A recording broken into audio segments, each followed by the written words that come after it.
Hello, friends. Welcome back to 1001 Steps, the podcast.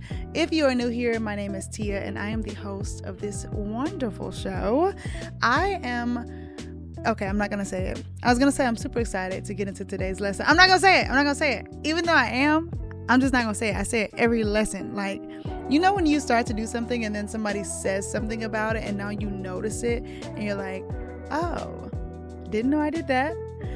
I say it every lesson and I'm always excited. Like, y'all don't understand. I be studying for these lessons throughout the week and God is revealing different things to me both in my life and in the word, and it's amazing. So when it's time to talk about it, I get excited and I try not to have conversations about it throughout the week because I know I'm going to have this one conversation with you guys, and I really, I want to have all of my original thoughts. I want to pour into it so much. I don't know. I hope y'all understand what I'm saying. I am excited for today's lesson. This is part 3 of the Chase Your Dreams series. So we are in a series that's all about learning to trust God in action and actually taking steps and what it looks like to chase after your dreams and walk with God at the same time. And so part 1 was all about godly identity. Part 2 was all about being built for what God has called you to and how God has already been paving the way and, being intentional in the little details for your life. And now part 3 is going to be about purpose. Now, I felt led to create a lesson for this because, well, for one, God had already planned it out. I told y'all he plans out these entire series. But last week, in the midst of our live Zoom Bible study that we have, because if y'all don't know, this is a live Bible study as well as a podcast. And so in the midst of the live Zoom Bible study, there were a lot of questions about purpose and, people saying, I feel God calling me into different things. I just don't know if it's what I should be stepping into because I don't know if that's really my purpose. I don't know what my purpose is for my life. I don't know if I have been operating in purpose or not. What's my purpose? And I feel like that's a question that we all struggle with at some point in our lives and in our Christian walk. And I feel like it honestly gets harder when you become a Christian and when you're truly seeking relationship with God because you want to do things right. You want to make God proud. You want to be walking in alignment with him. So then when it comes to making big decisions or even small decisions, you're like, God, is this what you want me to be doing? And is it just me, or when I ask God that question, I get crickets? I'm like, Lord, which way do I go? And God's like, and I'm like, hello, is this thing on? Like, you can't hear me? You can't hear me? But you let me pray and say, God, if this man is not your will for my life, then remove him. Because guess what? God be like, bet. I'll take that. Thank you. So today we're talking about purpose, and we're talking about being obedient when God does call you to things. I'm excited to hop into it. I was about to go into it a little bit more than I need to this early on. Before I hop into today's lesson, how are you guys doing? I have just returned from a weekend stay in Jacksonville, Florida with my brothers. It was amazing. It was fun, but it was also a little scary, if I'm being honest. The last time that I was in Jacksonville was last year around the same time. And during that trip, I found out that my granddad had another stroke. And this was probably, 2 or 3 weeks before he passed away. And in the midst of that Jacksonville trip, I was actually fasting. I felt like God had called me into a fast. I didn't know why he had me fasting. I didn't know why. I didn't have a purpose, but I just knew I was fasting and I was being so intentional. And I felt like God was showing me so many different things. Like, this is what I'm going to do in your life. And, he was really speaking to me. And when I was in Jacksonville, I remember I took a nap. And I woke up. And when I looked outside the window, there was a double rainbow. Now, ever since one of my cousins passed away as a child, I have viewed rainbows as a sign that God is with me, that he is there, that he sees me. And I don't know, every time God has shown me a rainbow in my life, it has been so intentional. And so to see a double rainbow in that moment, I just remember locking it in. Like, I took a picture. I actually have a photo of it. I might can put it on the YouTube channel. I remember locking it in. Like, this is pivotal. I don't know what God is doing in my life, but this is a pivotal moment. Fast forward, I'm headed home from Jacksonville. This is last year, and it's raining that day. A car who was driving at me hydroplanes and completely, like, basically they hydroplane at me and I end up T-boning them, completely destroying my car. The paramedics were like, how did you walk away from this alive? And in that moment, I knew the fast was over. I knew that this was what God had been protecting me from. I knew the purpose of one part of that rainbow. I knew what God was saying. I knew that he had been doing this so intentionally. And then a few weeks later, when my granddad passed, I remembered the rainbow and I was like, those were the two things. God was saying, like, I got you. It's going to be okay. And so returning to Jacksonville this year was, it was a lot, y'all. I got to be honest. It was a lot. It was a lot. Even sitting here today, this is my first day back at home, and I can just tell I haven't really been myself. Just, I think, feeling the weight. I was there with my brother, and I thank God that he went with me. And another one of my brothers was playing baseball, and we were able to go out to the beach, and it was such a great trip. But just remembering and just having to sit with the different things that I went through down there, and even on the way home, I was in prayer. I was in constant prayer, like, God, keep me. Please keep me. All that goes to say that God is so intentional with everything that he does in our lives, because, my granddad passing and God's sovereignty and his love during that time is actually what propelled me to be in ministry and to, start the podcast and to just do the doggone thing. So as we talk about purpose, I don't think that God makes mistakes. And to know that he brought me around to this moment at this time and has me talking about purpose today, I just know it is so intentional. So I'm going to hop in. For this lesson, I studied Exodus chapter 4. Now, I'm not going to read the whole thing to you, but this is basically where Moses is receiving signs from God to take back to the people so that they may believe. So God gives Moses 3 different signs. The first sign, he says, Moses, what is in your hand? And Moses is like, I'm holding a staff, Lord. A shepherd's staff is what I have in my hand. And God's like, bet, throw it down on the ground. Now, Moses is better than me, because I'd have been like, why? But, this is why I know the Lord be rolling his eyes at me specifically, because he'd be like, girl, just do what I said. So Moses threw it down. The staff turned into a snake. And then he said, okay, pick it up by its tail. He picked it up by its tail. It turned back into a staff. Cool, that was one sign. Then the Lord said, put your hand inside your cloak. Moses put his hand in his cloak. When he pulled it out, it was leprous. So it was like covered in a skin disease that was very prevalent during that time. And I'm sure that was like, what? And so then he was like, okay, Moses, put it back in your cloak. He put it back in, came back out, and it was healthy. Then the last sign, God said, look, if you show them these 2 signs and they don't believe, then you can take some water from the Nile River. You can pour it out on dry ground and it will become blood in that moment. So God gave him 3 different signs to show to people. Now, instead of Moses being so excited, like, God is using me, like, God has trusted me to do this great thing, he's shown me 3 amazing miracles. Instead, he was like, Lord, you said go talk to your people. you said I have to take something back to them and like speak, because I don't do that well. So I hear you. But can we call somebody else in? Like, could we get somebody else over here to help me out with this? And the Lord was very annoyed by that, like rightfully so. He was like, okay, so I just showed you that I am the I am, that I can do anything, literally turning staffs into snakes.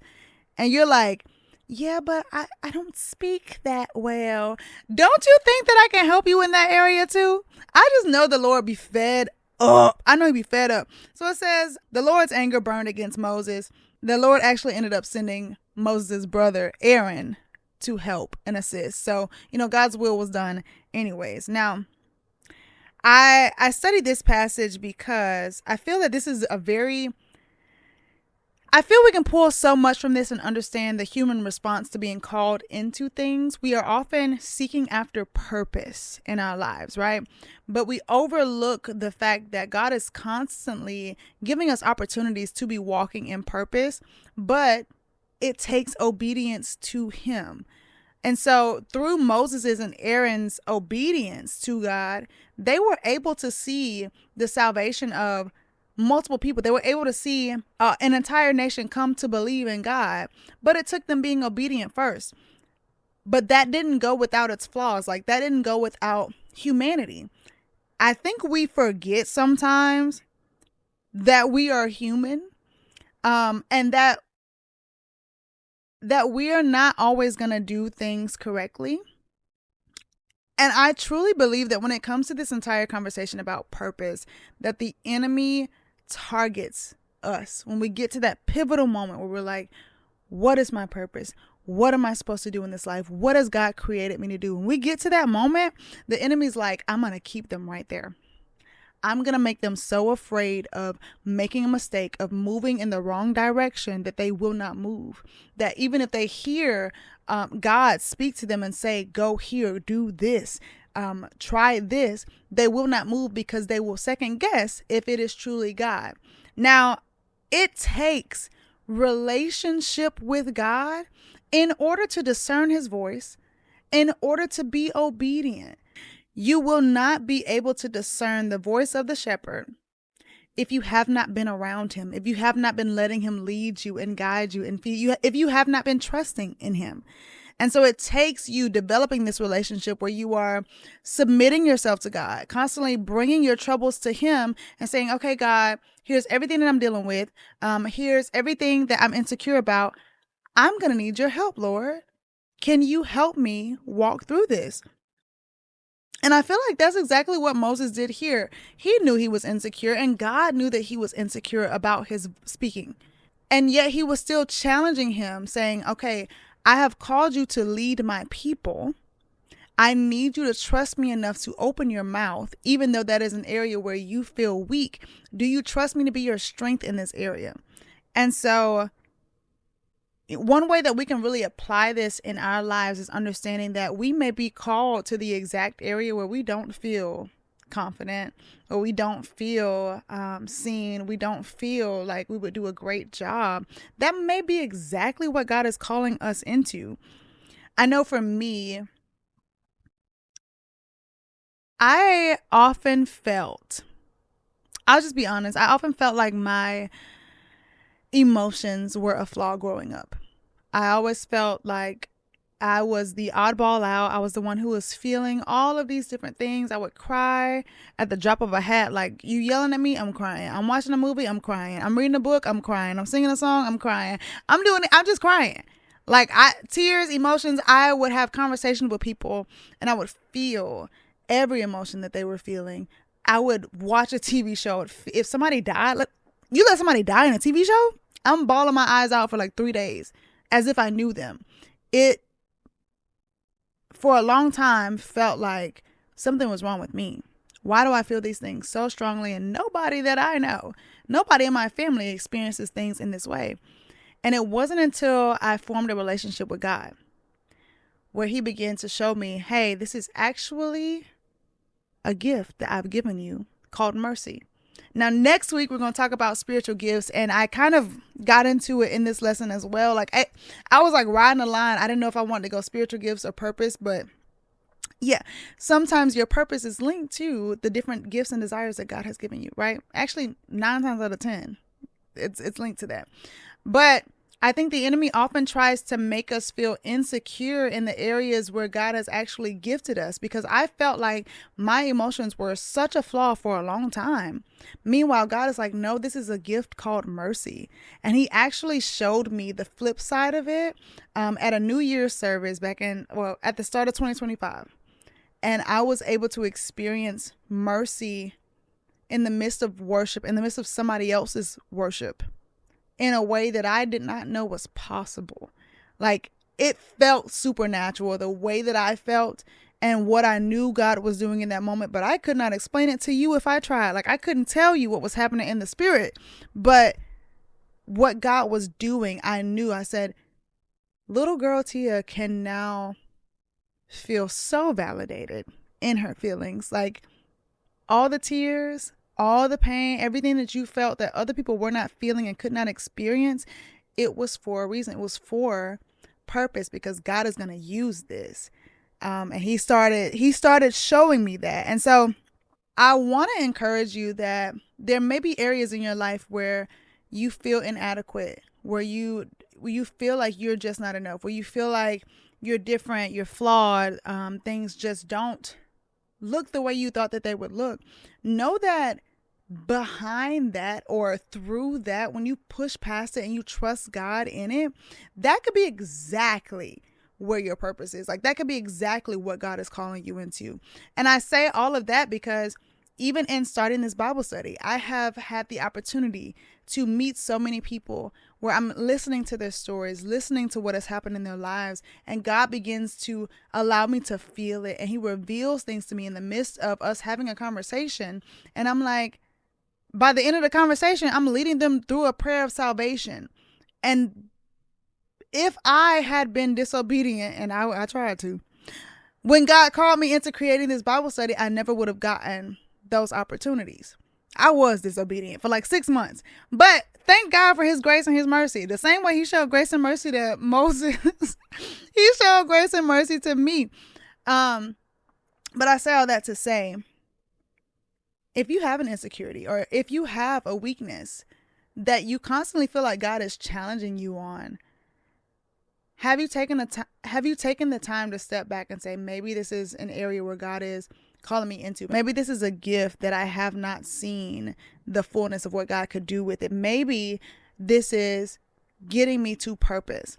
Now, let's talk about purpose really quickly, because like I said earlier, and I will die on this hill, the enemy tries to use purpose to get us to stop moving. But let's be real. Our purpose as a people is what we have been created to do. Our one purpose on this earth, our one purpose for our lives is to glorify God. It's to glorify God, point blank, period.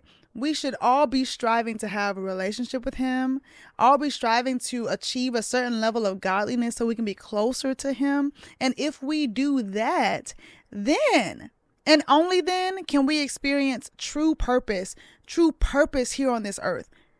I think that we often like to see purpose as this big one time, when I get to my purpose, when I reach this moment, then. And it's like, no, actually you're walking in purpose each and every day if you are getting to know God, if you are building your relationship with him. He can use you just as you are, with all your insecurities, with all of your doubts, with all of your flaws, and he wants to use you. And every moment that he uses you is purpose. The thing about this earthly understanding, this worldly understanding of purpose, is that it is completely made up. You will get to a moment, like, okay, let's say you set a goal. When you achieve that goal, what are you going to do? You're going to be happy for a few minutes. Then you probably going to set a new goal. Suddenly that goal wasn't enough. Like, I thought I would make it here and everything be good. For me, it was like graduating from college. Woohoo! I graduated from college. Now what? Like, there's always going to be a now what. It's when you're doing things without God, there will always be something missing. You're going to need more. And the more that you need will always be God. You want to walk in purpose? You want to feel like you have achieved your purpose in life? Go to God. Turn to God. Focus on God. It's like the entire message of Ecclesiastes, where it is talking through everything being meaningless without the Lord. That's exactly what purpose is all about. Like, if you don't have God, you'll never be walking in purpose. I don't care if you make $1 billion. I don't care if you meet the love of your life and y'all live a happily ever after kind of life. Without God, it's not going to work. You will not feel like you have made it. You will not feel like you have everything you need. There will always be something missing. So this is the perfect time for our pause and ponder moment. So here is my question for you today. If God asked you today, what's in your hands? What have I already given you? What could you honestly say? Picture yourself holding something that maybe you deem ordinary. Maybe you feel it's insignificant. Maybe you don't see how God could possibly use it. How might God want to use that in this season? And truly take time to sit and think about that. Truly pause this episode and sit with that, and then come back and join us so we can wrap this lesson up.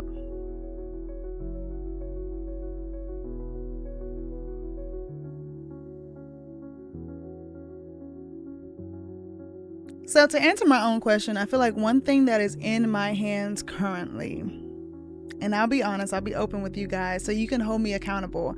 God actually, you may not know this, one of my main gifts is singing and worshiping. And God actually gave me a song about 2 years ago now, where he showed me in a moment of worship, this is what I will do in your life if you release this song. And you know what I've done? I have not released a song. Now, I wouldn't say that that's ordinary, but being a singer-songwriter and somebody who has sung a million songs and written a lot of songs as well, it's easy for me to downplay the significance of this specific song. Why would this song do something?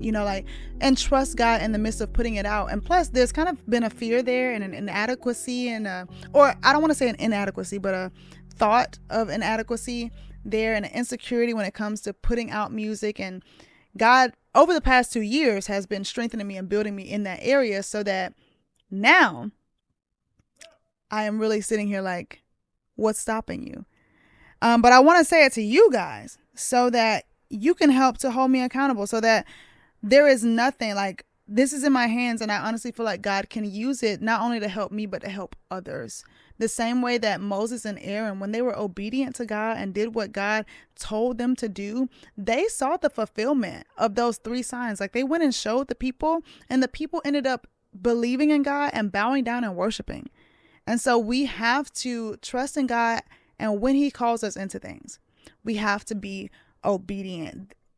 And obedience can often feel scary. It can often feel uncomfortable. It can often feel vulnerable. And honestly and truly, I feel like that's right where God wants you to be, because he wants you to have faith. He wants you to trust that he's going to bring you through it, and that even if you don't see how he's going to do it, that you're willing to take the step so that he can do it through you, that you're willing to be a vessel. God, no matter what I look like, no matter how crazy I may look or what other people may think, I'm going to step into it and I'm going to trust you. Thank you guys so much for joining me for today's lesson. What is in your hands? What has God given you that you can put into play? What is your purpose?